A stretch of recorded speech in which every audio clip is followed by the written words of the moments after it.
I'm so honored to be here. I think before we get started, I just want to take a minute to just reflect and talk about the devastating news that happened this week in Florida. The attack in Orlando was a hate crime. It was the largest terrorist attack on U.S. soil since 9/11, the largest mass shooting in America's history. We need more love, not hate.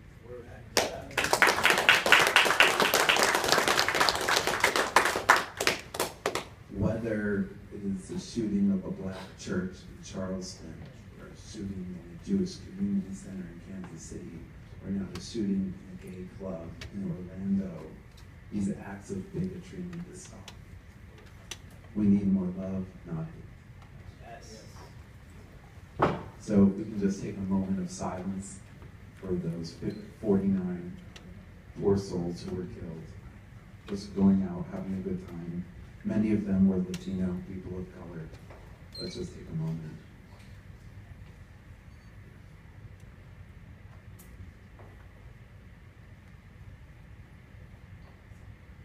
Thank you.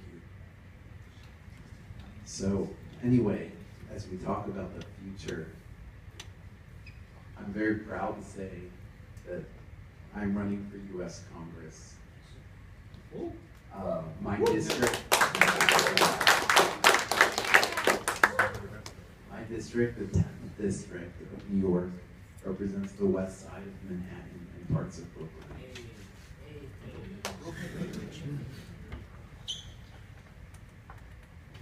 Our congressman has not been opposed in a Democratic primary in 20 years. So, you know, as the news was coming out and the presidential primary started 6 months ago, and tens of millions of people were saying they think the system doesn't work for them anymore, I started saying, you know what, they're right. We haven't even had a congressional primary in 20 years. And if no one is going to run for U.S. Congress against our congressman, then I am going to run. Today, over 60% of the district is under the age of 45 years old.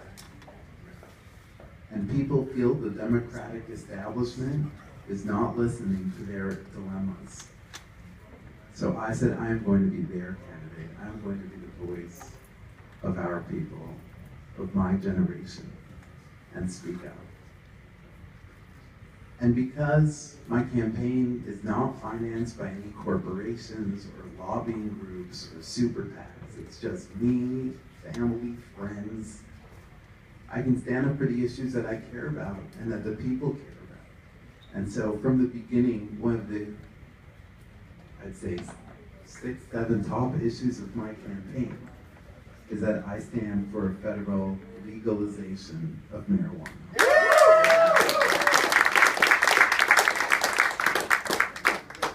It's time once and for all to decriminalize cannabis. It's time to legalize and to regulate marijuana. The numbers show incredible benefits if we do this. First of all, it is unfair to the 500,000 people a year that are arrested in this country just for the use of marijuana. This is terrible. It ruins people's lives for no reason. When we think about the future of this country, our people are the future of this country. And it's ruining people's lives before they even start. Most of the people who are arrested, it predominantly affects persons of color and young people. And as we know, the studies show there's no reason why marijuana should be treated the same way as heroin. Makes no sense. If we legalize marijuana, we will save over $5 billion a year in this kind of law enforcement of trying to arrest people for using marijuana. In addition, we will create jobs. In the countries that have legalized marijuana, like the Netherlands, like Switzerland, and in states like Colorado and Washington, this has been an economic boom. The studies show if we legalize marijuana, at the low end, that would be at least 200,000 jobs in America. Does that sound good to you? Yeah. We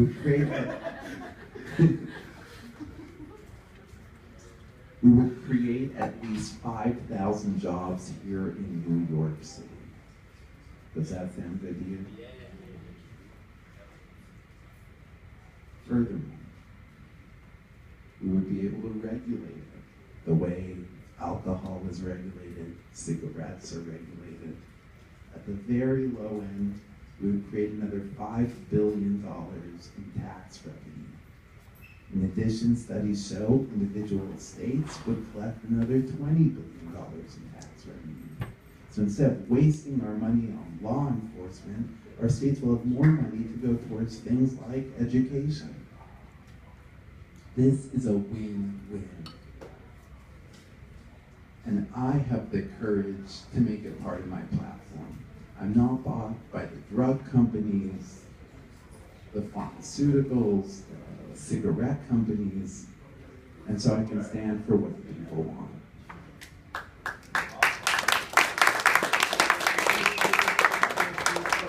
In New York State, the polling shows that over 85% of New Yorkers support medicinal marijuana, and over 57% of New Yorkers support recreational marijuana.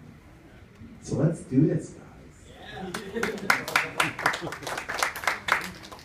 In the last few months, as the first challenger to the congressman in 20 years, we have gained steam throughout the district. And we're giving him a run for his money. Today, he agreed to debate me. So my primary is June 28th. It's less than 2 weeks away. And the day before on Monday, he will debate us on WNYC. It's very exciting. It took weeks and weeks of posting and on social media, calling him to debate us. The people want him to debate us, and now we have a debate. And now we can debate the issues that matter to us. And one of the issues that matters is marijuana.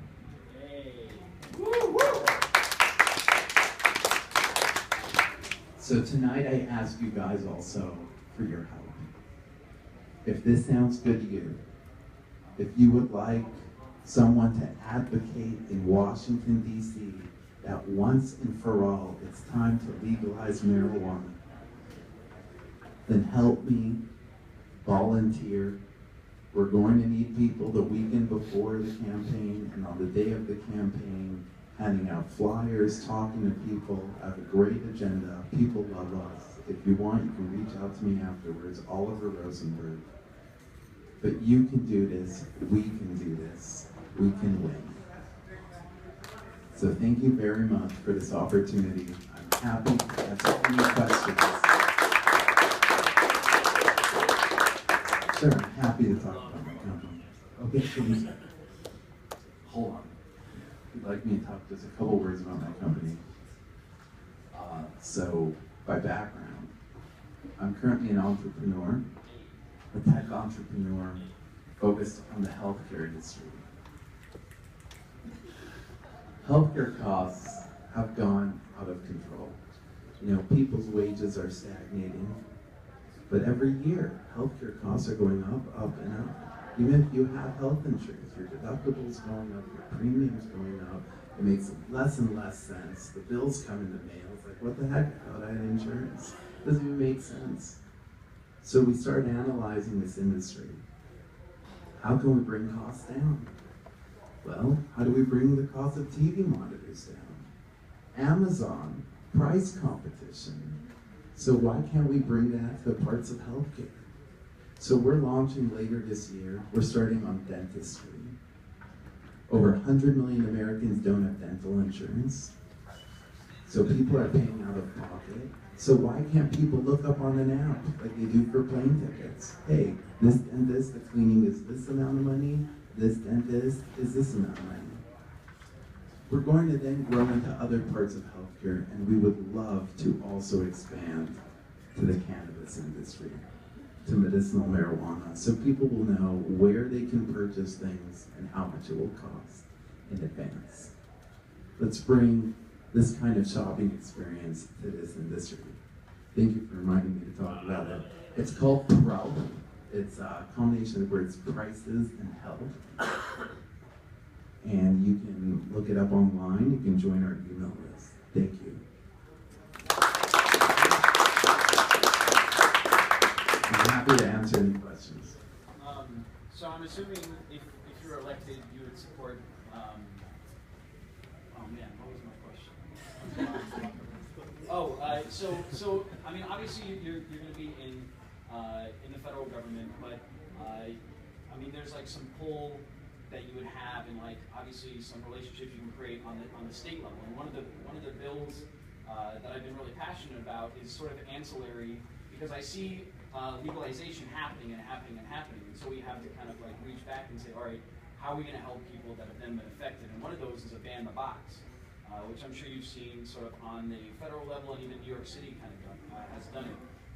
And one of the bills that's kind of up in the state, and I know you're going for the federal level, but again, if you're at that level, you have relationships, you have sort of like kind of sway with people. And it's abolished the box for college students, and it's not allowing colleges to ask you about your criminal history until you've been accepted into the college in the same way that you've been accepted into a job. If that was something to be brought on the federal level as well, would that be something that you would support? Because a lot of people who have been affected, especially by cannabis, who have cannabis records, are predominantly Black, Latino, and so these are the people who also then serve their time. They come out and they can't go to college, they can't get housing, they can't get all these things. And at the very minimum, if you're trying to go to college, you're trying to better yourself, we should let you go to college. They should be allowed to ask you, like, have you been committed of a crime? And you say no. Oh, we see a cannabis, or whatever, any type of drug charge on your history.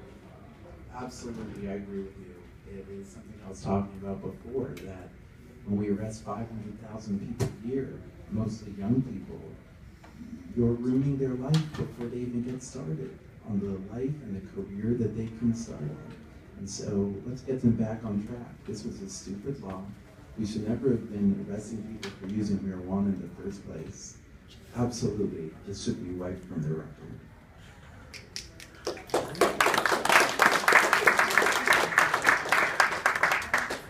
Sure. Hi.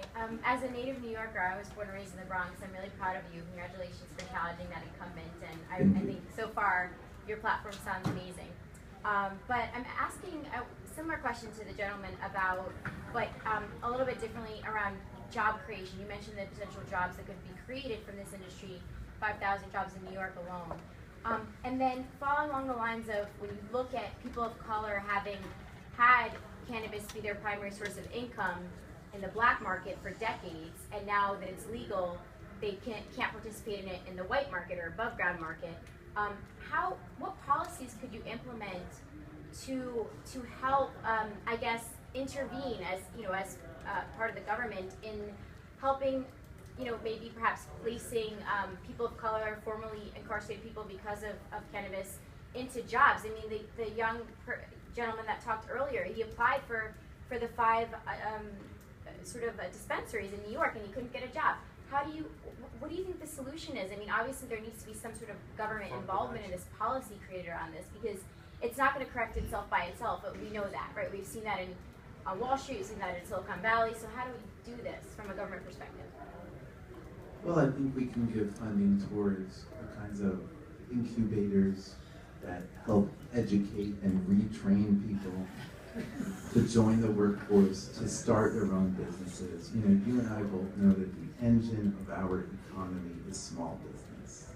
Last year, it was the lowest amount of small businesses created in the last 30 years.